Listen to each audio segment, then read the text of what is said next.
Manalangin. Ay, na mga plato daw.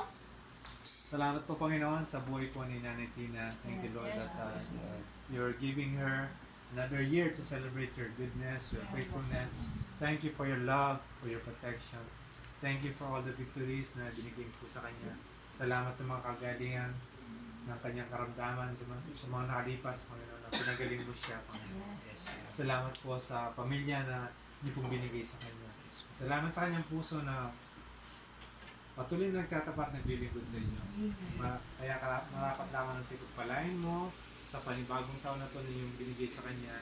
Ilayin po namin ng panibagong pagpapala, panibagong sigla ng kanyang katawan, panibagong tagumpay sa lahat ng mga pagsubok ng kanyang pagdadaanan, panibagong opportunity na ikaw itubig ko. The Lord, kayo po nagkikilap sa buhay po niya. At hindi lang po kami na nagkikilap kundi sa yung kalangitan na nagdiriwang inyong anak dito sa lupa. Palayan mo nga po siya sa po ng kanyang sambahayan, sa kanyang mga anak, mga apo. Ikaw po Panginoon patuloy na magbuklod sa kanila. Palayan mo sila ng inyong masaganang biyaya, higit pa sa kanilang inaasahan. Salamat din po sa araw na to na kami tatanggap ng biyaya na kanila pong inyanda. Palayan mo nga po lahat ng nagpagal dito.